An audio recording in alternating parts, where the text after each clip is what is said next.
Ini kan dicurigai sekarang. Kenapa orang pada pesimis ya? Ini bupati wali kota yang ada di Indonesia, yang mestinya hasil demokrasi dirampas oleh Jokowi dengan SK gubernur di SK-kan dia semua, nggak ada pemilihan. Padahal ini mesti pemilihan. Ini kan bahaya. Ini indikasi kecurangan. Tapi yakinlah bahwa Allah tidak tidur. Yakinlah Jokowi juga manusia, pasti punya perasaan. Saya yakin dia juga mau bertobat lah. Karena tidak ada anak Adam yang tidak berdosa. Tapi sebaik-baik pendosa adalah bertobat.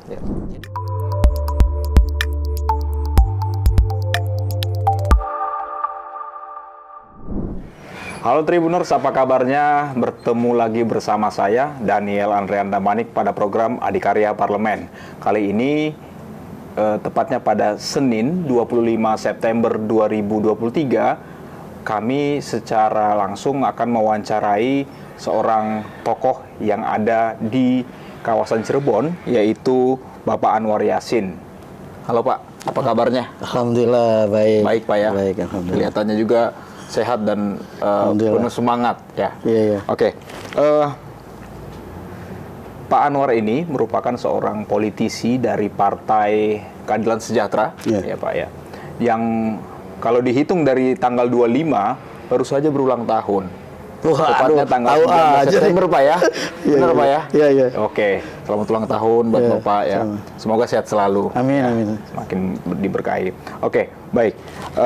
Sebelum saya bertanya nih Pak kepada Bapak terkait dengan apa yang terjadi di negara ini, secara khususnya lagi di Cirebon, secara khususnya di wilayah Jawa Barat ini, saya mau kasih satu pertanyaan nih Pak, tapi tidak perlu alasan. Oke, siapa ya? Jika saat ini ada yang meminta Bapak lebih memilih menjadi bupati atau lanjut sebagai anggota dewan, jawab cepat Pak. Saya lebih suka jadi anggota dewan. Oke, baik. Terima kasih. Oke, itu hanya pemanasannya, Pak. Oke, baik, Pak. Saya penasaran nih, Pak Anwar, terkait dengan sepak terjang Bapak di dunia politik, khususnya di Bapak kan kelahiran Indramayu. Indramayu, dan saat ini berkiprah ya dan memperhatikan kawasan kabupaten dan kota Cirebon. Nah, jangan-jangan Bapak ini tergolong baru nih Pak di kawasan ini, atau seperti apa Pak dalam kiprah politiknya? Ya, sebenarnya di kita tuh, saya pribadi itu kan dulu nggak pernah mengidam-idamkan jadi politisi, dan nggak ada tujuan politik. Cuma waktu di kampus itu ya, kita dulu mau tergerak bagaimana supaya kita ikut serta memberikan andil ya perjuangan ide-ide gagasan ke pemerintah. Cuma ya maaf, waktu itu agak susah ya, kegiatan-kegiatan di kampus seperti apa, sibuknya seperti apa, bahkan waktu itu pernah ada pembekuan, nggak boleh ya, tidak ada organisasi berbau politik Pak. Iya, berbau politik itu, tapi justru itu membuat anak-anak muda semakin penasaran. Karena buta politik ini membahayakan. Dulu gitu, wah ini kalau kita buta politik nggak apa-apa, kita ujung-ujungnya toh yang memimpin ini asal dari politik. Maka bagaimana cara mencari politik itu kita bicarakan teman-teman. Nah, berbarengan dengan reformasi, ya Bapak Amin Rais kita bikin supaya jadi Bapak Reformasi. Itu waktu itu mesti ditolak oleh Muhammadiyah. Jadi waktu itu Bapak Amin Rais itu kita sebutkan sebagai Bapak Reformasi, kita dengungkan terus, lama-lama jadi juga Bapak Reformasi. Nah, ketika mereka ngumpul ya di Dewan Dakwah. Waktu itu ada Pak Amin Rais dan Yusril.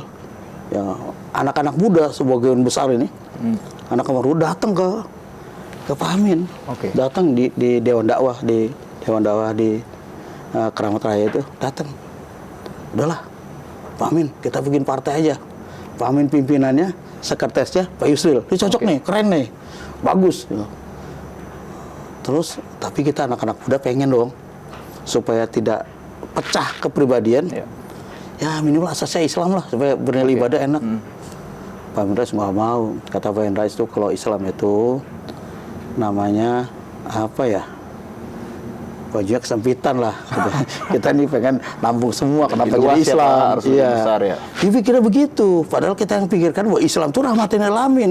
Islam itu harus bisa menjangkau bagaimana orang non Muslim itu tenang. Itu loh Partai Keadilan seperti itu. Nah, waktu itu kalau kata Pak Yusril, kamu pengen pemilu apa enggak? Kalau pengen pemilu, udah nggak usah pakai asas Islam gitu. Wah, waktu itu rame-rame lah datang ke P3 Aisyah Amini. Bu Aisyah Amini, ibu kan tahu ya, ini gambarnya Ka'bah. Udah asas Islam aja, nggak mau juga. Akhirnya berembuk rame-rame, udah bikin Partai Keadilan, nekat aja. Ya. Tanpa tokoh, tanpa modal, tanpa apa-apa. Jadi ini betul-betul Partai Keadilan tuh partai moderat. Partai moderat, modal degul dan urat. Karena nggak ada orang-orang kaya, nggak ada orang-orang hebat, nggak ada. Cuma kita anak-anak mahasiswa yang ngumpul bareng-bareng ya. Waktu itu awalnya musyawarah kita tuh berpikir, tapi semua orang-orang tua ya, yang sepuh-sepuh itu ngomong nggak usah bikin sekarang. Dan 2010 baru bikin. Anak-anak muda semua sekarang. Kalau enggak. Akhirnya dibikin apa sih, kayak macam ya polling sederhana lah. Dibikin semua, dikasih, kan saya Indonesia kasih teman-teman kita kasih. Tapi kita provokasi dong, sekarang mumpung ada, kalau enggak susah kita. Akhirnya ada 67% ya. Itu setuju bikin partai sekarang. Dan yang lainnya tuh 33% itu kata dia nanti aja. Dia setuju bikin partai. Nggak, jangan dakwah tuh jangan begini aja, tapi setuju bikin partai. Tapi nanti 2010, wah kita kelamaan. Bikinlah, akhirnya ngalah juga yang tua-tua tuh. Bikin, karena apa? Menurut saya tuh 67 dan 33 tuh cocok menurut saya. Alasan saya kenapa? Ini gasnya 67, remnya 33. Jadi kalau kita kebanyakan ngerem, kata saya, ini bahaya nggak jalan. Tapi kalau kita juga nggak pernah ngerem, ini bahaya juga. Jadi ini stabil menurut saya. Jadi kita bolehlah spion itu untuk nengok sekali-sekali aja. Sering lihat pion, lihat belakang, jangan. Harus lihat ke depan lebih luas gitu. Pikiran kita anak muda kan begitu. Kalau orang tua kan pikirnya cerita masa lalu itulah akhirnya orang tua ngalah. Bikinlah Partai Keadilan. Tapi saat deklarasi itu asas Islam masih nggak boleh. Jadi kita deklarasi aja tuh asas Islam. Deklarasi di Al-Azhar ada 50.000 orang, kaget dong. Deklarasi asas Islam, wah rame terus. Tapi apa yang terjadi? Setelah pemilu kita cuma dapat 1,4%. Karena kita dulu kan nggak pernah mikirin kampanye. Jadi pikiran itu asas Islam boleh, asas Islam boleh, asas Islam boleh. Nggak Pak pada saat itu? Wah hanya satu sekian persen. Itu justru bikin penasaran. Karena yang bikin penasaran salah satunya ada tokoh partai yang mengatakan, udahlah kalau buka warung nggak laku tutup aja. Kita penasaran dong. Wah, kayak perasaan kita lebih hebat, lebih bisa ngumpulin dia lah gitu. Kita dihina, udah bilang, ini partai nanti 6 aja nih, yang ke-7 tuh nggak ada. Kan kita ke-7. Kita ini partai terbesar dari partai kecil, tapi partai terkecil dari partai besar partai gitu besar, kita. Jadi kita jadi partai yang itu. Akhirnya semangat bikinlah, dirubah, ditambah sejahtera. Baik Pak Ustadz. Kalau melihat dari sejarah Pak Ustadz nih ya, dari mahasiswa hingga saat ini ya, rasa-rasanya saya nilai nih Pak, mohon maaf, kayaknya Bapak nggak ada rasa takutnya ya Pak? Atau gimana Pak? Jadi, Pak untuk memang dulu kan kita nggak ada urusan nggak takut, tapi kita urusan dulu dakwah. Jadi nggak ada urusan partai. Cuma partai itu bagian dari dakwah. Jadi kita ini nggak bisa kita berdakwah di parlemen kalau nggak ada partai. Ngapain? Ya harus berpartai. Walaupun kita harus tahu bahwa saya ternyata berpartai susah. Tadi kan udah semongot, tiba-tiba dapat 1,4 kan. Itu di Jawa Barat kita dapat 2 kursi. Waktu tahun 99. Tapi setelah semangat, itu tahun 2004 naik. Jadi 14. 2004. Iya, jadi dari 2 14. Ini nih gejalanya Masya Allah nih. Ini harapan saya ini kalau kayak gini nih. Jadi buat kita bisa lah gitu. Walaupun ada tantangan ya. Masih orang belum tahu bahwa Islam itu dianggapnya apa gitu. Ini Islam itu sesuai dengan Pancasila. Pancasila itu nggak ada yang bertentangan dengan Islam. Tapi mana bahwa Pancasila dan Islam tuh bertentangan. berbeda. Itu bahaya itu. Padahal ide Pancasila itu dari orang-orang Islam juga dulunya. Rumusannya. Ya, rumusannya. Sehingga kita menganggap, wah ini bahaya nih. Sehingga kita tunjukkan bagaimana Islam tuh rahmatan lil alamin. Nah, setelah PKS nih, jadi tahu persis, oh kita emang harus begitu. Kita harus buktikan bahwa di partai kita ini berbagai macam orang. Ya, ada NU, Muhammadiyah, Perus, segala macam. Banyak organisasi, bahkan ada yang Kristen, ada yang Hindu, ada yang masih non-Muslim. Ya. Ya kita terima. Pokoknya syarat di PKS itu cuma satu. Dia warga negara Indonesia. Udah selesai udah. Syarat itu. Cukup. Iya, warga negara Indonesia dan bukan ASN kan. Ya. Kalau ASN kan nggak boleh. Jadi seperti itu. Sehingga ketika orang nanya, apa sih syarat Untuk menjadi calon rakyat, fraksi, wakil rakyat, dia mau daftar nih, orang-orang pada daftar ke kita, syaratnya apa Pak Yasin? Udah pokoknya syarat ente punya SMA dan ente betul-betul siap memperjuangkan masyarakat, itu aja syaratnya. Ilmu udah gampang itu mah. Nah itu kita anggap seperti itu. Jadi kita ini alhamdulillah nih. Jadi saya lihat nih terus ya. Ya. Jadi partai ini dulu ya orang nggak tahu. Karena kita banyak kumpulan orang dan sebenarnya di partai kita banyak orang NU. Tapi kita seringkali dinyiru oleh orang NU. Yeah. Kalau banyak tahu orang NU kita kalem-kalem. Yeah. Nggak ada yang mau jadi presiden, nggak apa. Tapi pas begitu Habib Salim ya, Yeah. jadi ketua Majelis Syuro, itu maksa Ustaz Sehu. Orang cicit dari keturunan di Buntet itu, dia jadi presiden partai, nangis nggak mau. Diminta sama saya, wajib udah. Nggak mau nangis, paksa. Saya tuh nggak tahu kenapa Habib Salim maksa nih. Oh, ternyata dia dari keturunan Zuriyah NU yang kuat. Nah, dengan demikian ketika dia jadi presiden PKS, harapan saya dia bisa menang nih. Kemarin ya tahun sebelumnya kan kita pimpinan presiden partainya dari Persis. Yeah. Kita nambah 3 juta loh. Masa dari NU nggak bisa nambah 30 juta? Itu. Oke. Makanya Siap. itu dia. Baik. Nah, itu ya. Ya, Pak. Ini menarik nih di zaman sekarang ya. Menjelang pemilu 2024 2029 berarti Iya. nanti Pak ya. Banyak nih generasi-generasi muda. Mungkin di Iya. PKS juga banyak nih. Iya. Diisi saat ini calon-calonnya atau bacalek-bacaleknya itu adalah generasi muda millennials. Iya. Nah, seperti apa nih Bapak sebagai bisa saya katakan sebagai pelopor dengan adanya PKS hingga saat ini, ada pengaruhnya dari seorang Anwar Yassin gitu. Nah, bagaimana Bapak melihat generasi muda ini? Apakah ini menjadi salah satu pesaing nih Pak nanti untuk mendapatkan kursi di parlemen Pak? Oh, nggak begitu. Gimana Pak? Justru generasi muda ini Ya. penolong kita. Penolong, Iya, bukan iya. saingan. Bukan, karena kita kan pengennya besar PKS. Kalau PKS nggak bisa ngambil anak muda, sayang. Makanya di Dapil 8 ya ada anak muda ditawarin mau jadi caleg di kabupaten, dia bilang saya pusat aja. Ambil kata saya, itu bagus tuh. Saya malah bangga kalau ada anak-anak muda tampil di partai, bagus. Ya soal dia jadi enggak, ya tapi kita semangati terus. Itu bagian investasi nggak Pak? Iya, investasi. Dan kalau kita ketinggalan anak muda, gawat ini. Oke. Justru kita bagaimana pemimpin partai itu bisa mewariskan. Saya udah usul ke Presiden PKS. Sebaiknya partai ini 2 periode saja. 2 periode di kabupaten, udah selesai 2 periode provinsi, udah selesai 2 periode di pusat, udah berhenti. Kalau enggak dia ngambil dapil yang kosong. Oke. NTT, Bali, apa kan masih banyak kosong, diambil supaya bisa pengaruh. Generasi Pak ya? Iya, jadi cepet tuh. Jangan sampai nanti para caleg itu bersaing dengan anak cucu kan. Malu kita. Iya. Kita udah tua, bersaing dengan anak cucu nggak usah. Jadi kita di pusat nanti 2 periode saja. Oke. Setelah 2 periode saya minta pindah ke dapil kosong atau berhenti. Jadi guru-guru mereka aja lah gitu. Itu lebih bagus. Karena apa?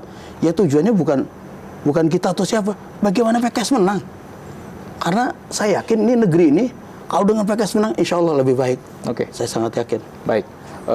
Artinya Tribuners saat ini Pak Anwar Yassin itu duduk di kursi DPRD Provinsi Jawa Barat Iya, Pak ya. iya. Dan dari perbincangan kita tadi berarti Bapak akan maju untuk DPR RI. Iya.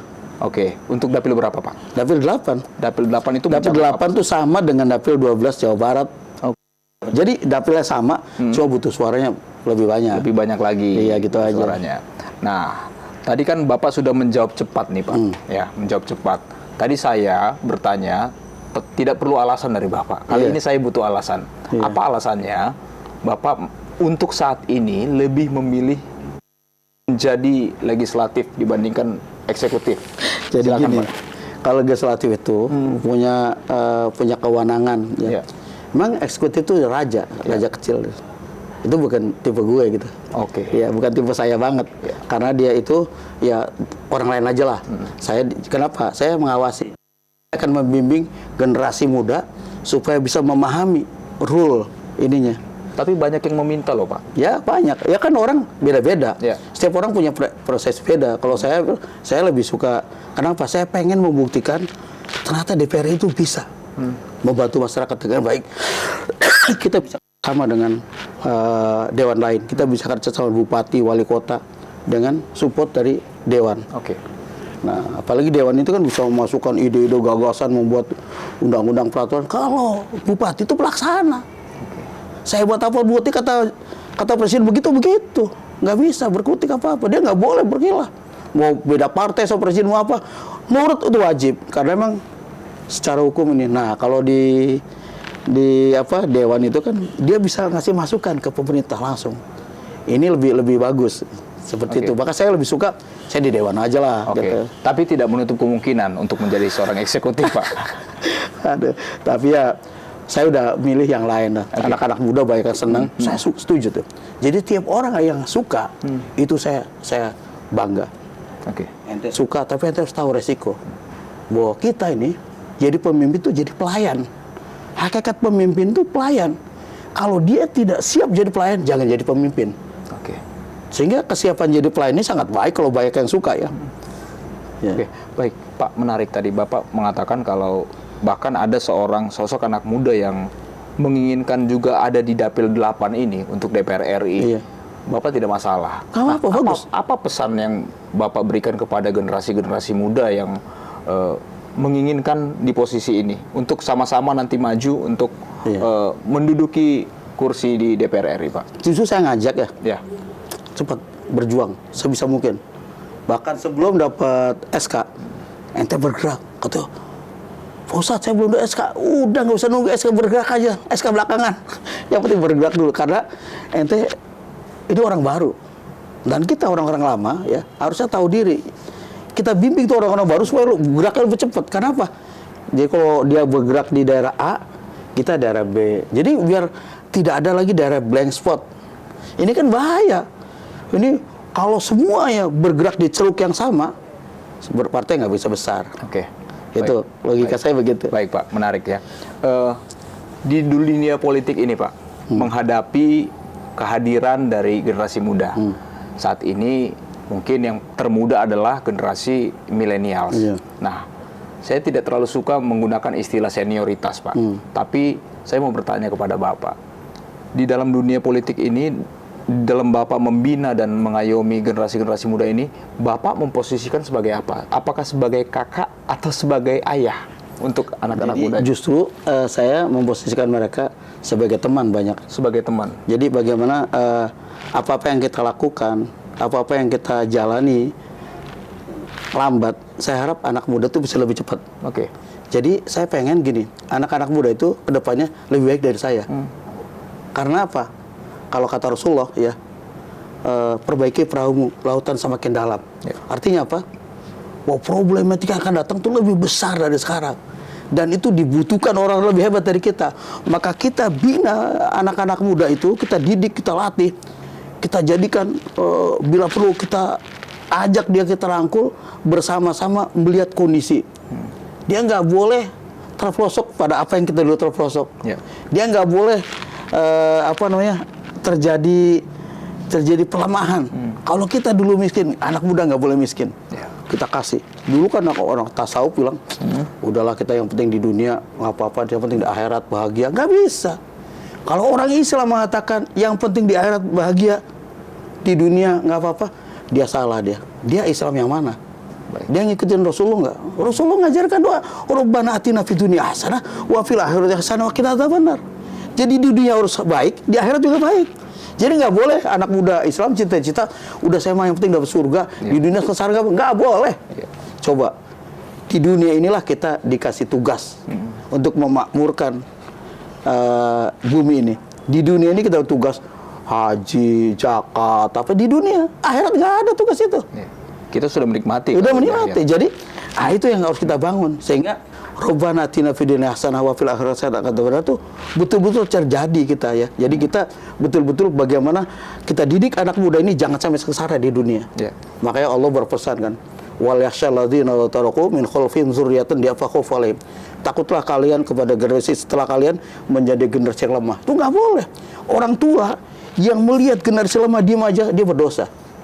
Dia harus tuntun anak muda itu bahwa dia harus bisa tampil ke depan dan harus lebih baik. Karena ke depan adalah masanya dia. Jadi kita tuntun. Selama belum anak muda kita kasih contoh. Tapi kalau udah ada siap, udah dia suruh bergerak, kita tinggal nasihatin aja begini-begini. Itu begitu. Jadi orang tua itu jangan seperti ini karena kita umur kita udah sebentar lagi. Kita jangan sampai hidup jadi dewan, kan bahaya juga nanti anak muda kapan dewan, nungguin dia meninggal kan bahaya. Ya. Baik, itu yang kita harapkan. Siap, menarik ya, Pak. Untuk di Jabar 12 ya, DPRD Provinsi Jawa Barat. Di periode 2019-2024 berapa sih kursinya Pak PKS? Kok PKS ada 21. Nah, bagaimana untuk target untuk nanti saya berharap ketika saya ke pusat itu penambahan. Dia target 2024 itu di provinsi itu 42 kursi. 2 kali. Itu targetnya. Optimis. Dan itu semua udah kita sampaikan. Oke.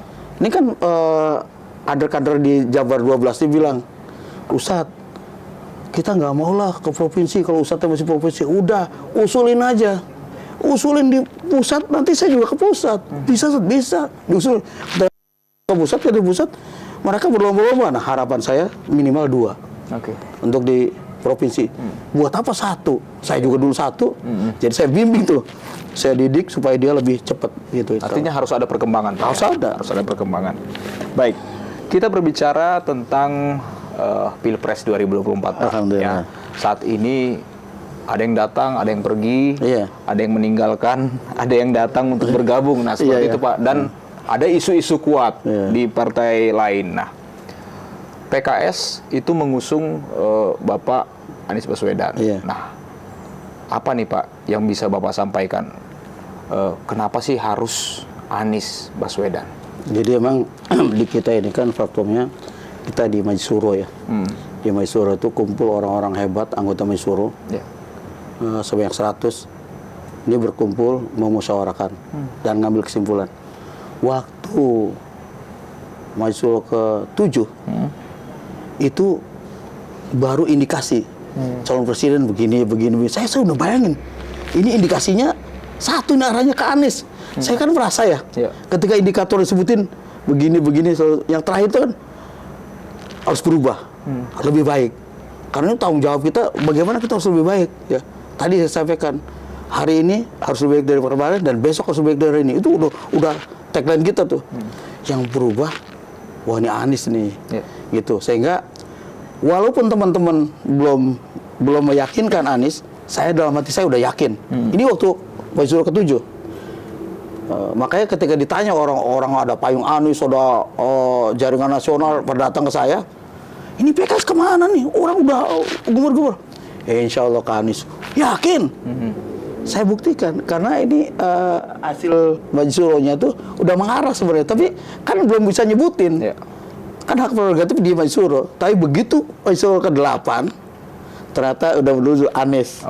Dan di Anies itu dikatakan setelah Majelis Syuro dan bahkan kita bergabung dengan 3 partai ya. Waktu itu setelah Majelis Syuro kita gabung dengan 3 partai. Ya ada Partai Nasdem, ada Partai Demokrat. Kita sepakat 3 partai itu. Sepakat apa? Untuk mengurus Anies Baswedan sebagai presiden dan wakilnya diserahkan kepada Anies Baswedan. Itulah. Sehingga kita ya udah betul seperti itu. Dan ketika Majelis Syuro yang ke-9 baru disepakati Abdul Muhaimin. Caimin itu itu jadi wakilnya. Disepakati udah. Nah, di kita nggak ada. Kita bergembira ya dengan gabungnya orang itu. Kalau kita kan di PKS ketika ada yang gabung bersyukur. Ini ada tenaga tambahan, ini ada ciri-ciri kemenangan. Ya, kita bagaimana kita bergabung bersyukur banget pada orang Cirebon. Orang Cirebon tuh udah saudara banget PKS PKB tuh. Kita khawatir kalau berpisah tuh, kita khawatir banyak fitnah lah yang nggak enak lah. Oke. Ya. Baik Pak, dari kacamata seorang Anwar Yassin nih, seperti apa Anies Baswedan itu? Ya, menurut saya ini sosok yang ideal Anies Baswedan karena hasil kajian itu karena kita butuh presiden tuh seger, pinter, bener. 3R. Pinter, bener. Pinter, bener ya? Iya. Ya, Anies Baswedan seger ya. Pinter dan bener gitu. Ini 3R itu harus kita perlukan. Jadi bagaimana Anies Baswedan memandang pendidikan misalnya. Pendidikan ini pemerintah jangan berbisnis soal pendidikan. Pendidikan ini investasi pemerintah untuk melahirkan anak-anak yang istimewa. Karena negeri ini hanya bisa dibangun dengan orang-orang pintar. Betapa sedihnya kalau kita dibodohin kan. Ini Masya Allah. Kita lihat masalah banyak ya di kita ini daerah pertanian kita sekarang kekeringan. Ironis di Arab itu daerah tandus udah bisa menghasilkan air besar coba. Udah hebat gitu. Kenapa? Kurang teknologi, kurang banyak orang pintar. Ini merawat Indonesia yang besar itu perlu orang pintar. Makanya perlu pintar, seger, pintar, benar. Oke. Ya, dia kalau sakit-sakitan susah dong. Presiden sakit-sakitan. Yeah. Maka dia segar kan. Yang pintar nggak bisa dibohongin. Yeah. Ya. Emang dia bukan penipu, tapi tidak bisa ditipu. Begitu kira-kira. Oke. Itu watak presiden begitu. Dia bukan penipu, tapi tidak bisa ditipu. Yeah. Kalau biasanya kan orang-orang bilang penipu nggak boleh ditipu Pak ya. Kalau ini nggak bisa ditipu, ya. Iya. Tapi jadi, bukan penipu. Bukan penipu tapi tidak bisa ditipu. Okay. Wah, harus begitu. Yeah. Itulah karena dia pinter. Yeah. Nah benar tuh takut sama Allah. Dia yakin ini amanah bagian dari Allah. Karena apa? Pemimpin ini diminta pertanggungjawaban Allah SWT. Dan kita tahu semua bahwasanya ternyata ya ketika Rasulullah menyebutkan ada 7 golongan yang mendapat perlindungan, naungan dari Allah, tatkala tidak ada naungan yang lainnya. Yang disebut pertama adalah al-imamu adil, pemimpin yang adil.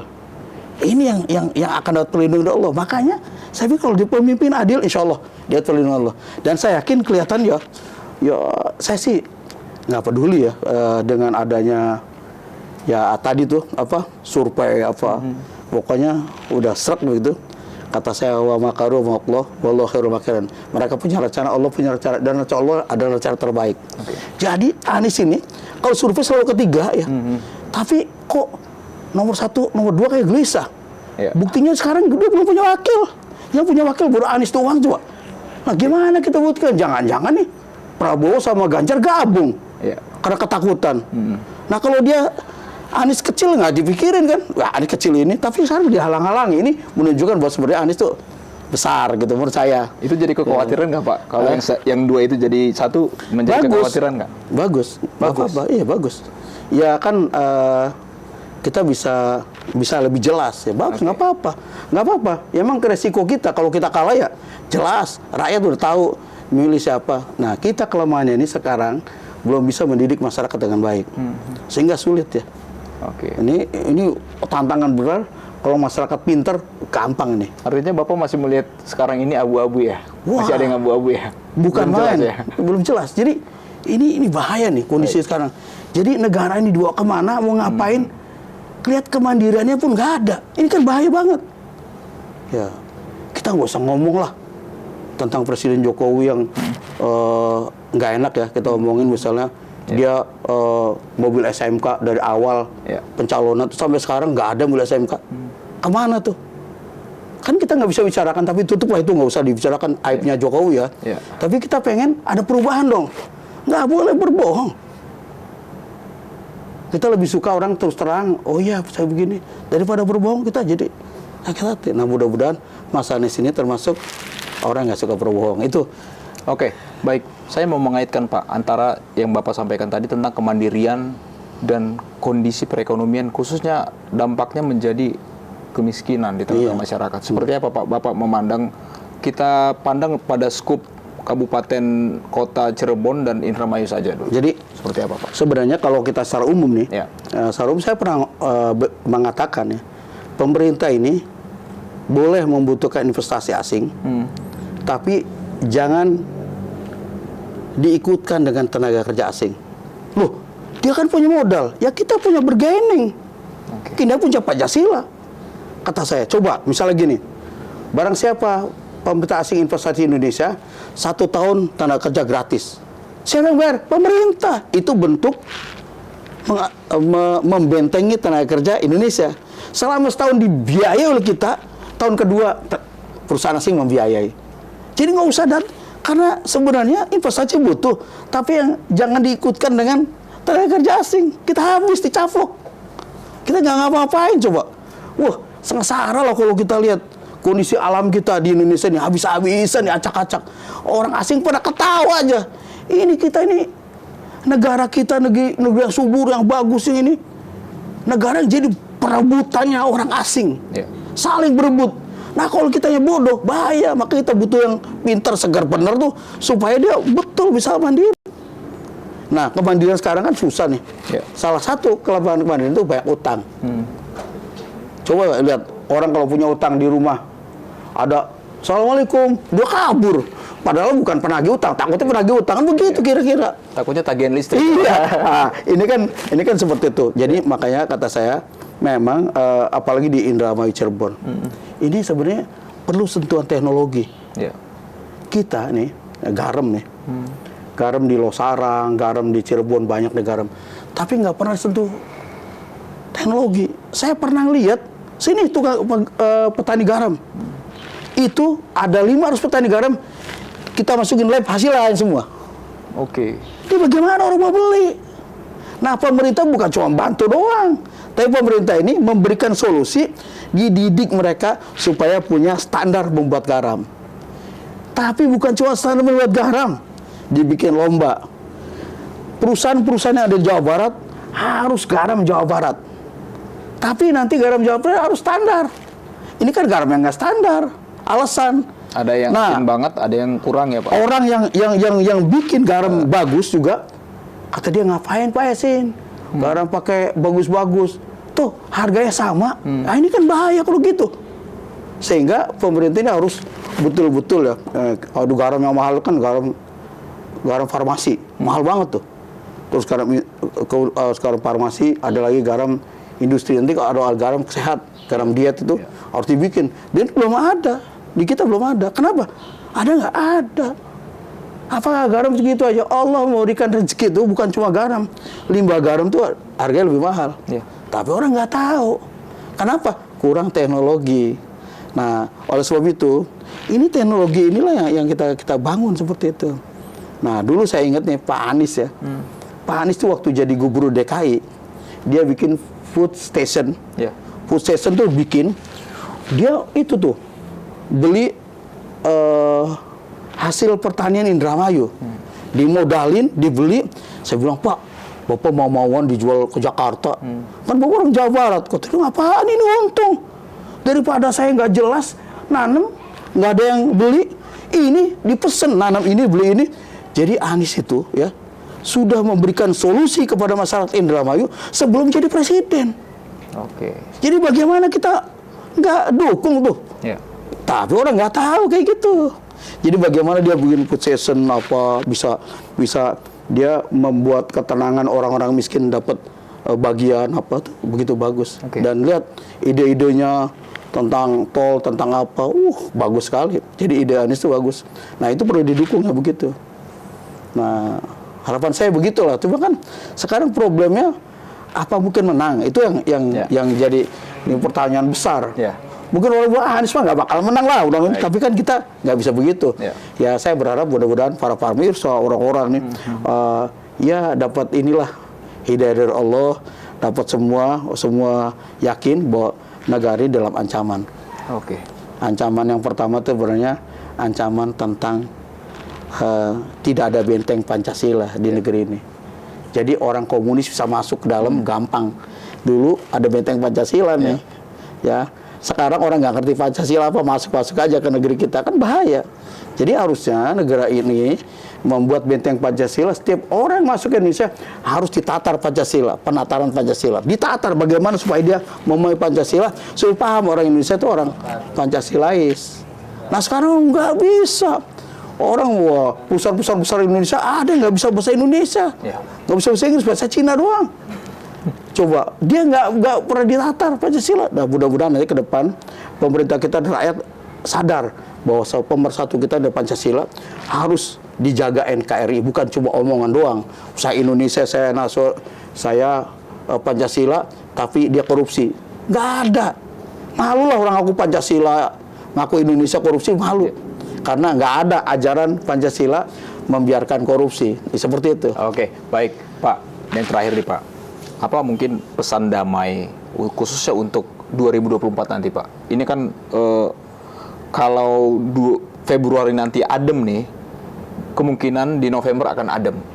Nah seperti itu Pak. Tapi kalau ada gejolak di Februari, kita cukup panjang Pak. Lebih kurang hampir 10 bulan kita mungkin akan ada gejolak di tengah-tengah masyarakat. Apa pesan damai yang bisa Bapak sampaikan kepada masyarakat yang sudah memiliki hak suara nanti Pak? Jadi saya berharap pada masyarakat itu, ya pertama memilih dengan hati nurani. Ya. Bagi orang-orang yang berkeyakinan masih ada sedekah politik, ambil aja duitnya. Pilihan masalah hati nurani. Jadi tidak harus ngambil dari partai A, milih partai A, tidak harus. Ambil aja semua dari partai, soal pilihan pribadi-pribadi pertama itu. Dan yang penting itu adalah bagaimana pemerintah menjamin kedamaian masyarakat. Menjamin tidak ada kecurangan. Menjamin tetap bubar. Ini kan Masya Allah ya. Jadi menjamin bagaimana bahwa mulai dari data, jangan ada bohong. Mulai nanti jangan ada jual beli suara. Kita fair seperti itu. Dan ini memang berat. Tapi saya ingat ya, saya yakin Allah melihat kita semua. Banyak sejarah orang-orang yang telah menzolimi PKS, dia sengsara pada akhirnya. Dan itu udah banyak kejadian. Saya berharap mudah-mudahan marilah kita sama-sama bangun negeri ini. Negeri ini butuh kejujuran, negeri butuh keadilan, negeri itu perlu kekompakan untuk membangun negeri ini. Jangan sampai ngurusin masalah kecil, akhir negeri kita bangkrut, diambil orang, apalagi dijajah, naudzubillah min dzalik. Mudah-mudahan saya berharap ke depan pemilu damai, tepat waktu, tidak ada gojolak macam-macam, sehingga ketika pemilihan presiden, pemilihan yang lain-lainnya, bupati, wali kota juga ini kan dicurigai sekarang. Kenapa orang pada pesimis ya? Ini bupati wali kota yang ada di Indonesia, yang mestinya hasil demokrasi dirampas oleh Jokowi dengan SK gubernur di SK-kan dia semua, nggak ada pemilihan. Padahal ini mesti pemilihan. Ini kan bahaya. Ini indikasi kecurangan. Tapi yakinlah bahwa Allah tidak tidur. Yakinlah Jokowi juga manusia, pasti punya perasaan. Saya yakin dia juga mau bertobat lah. Karena tidak ada anak Adam yang tidak berdosa. Tapi sebaik-baik pendosa adalah bertobat. Jadi mumpung masih ada waktu, mumpung belum meninggal, bertobatlah.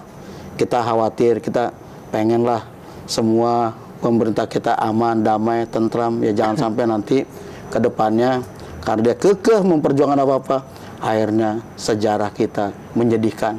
Kita nggak pengen lah kalau presiden kita diamuk massa, digantung dan sebagainya. Kita nggak pengen. Kita pengen damai, tertib, apa.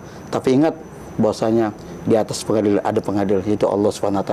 Saya yakin ketika orang ingat Allah, agama apapun juga pasti menyadari dia akan berbuat baik. Demikian. Oke, baik. Ya. Terima kasih Pak atas sharingnya. Iya, sehat selalu. Amin. Baik, demikian Tribuners bincang-bincang saya dengan Anwar Yassin, anggota DPRD Provinsi Jawa Barat yang di 2024 akan ikut lagi untuk di DPR RI, Pak ya. Semoga semakin diberikan kesehatan. Amin, amin. Dan selamat berjuang dan melayani masyarakat, Pak. Baik, demikian program Adikarya Parlemen. Saya Daniel Andrian Damanik. Sampai jumpa pada program berikutnya. Download Tribun X sekarang. menghadirkan lokal menjadi Indonesia.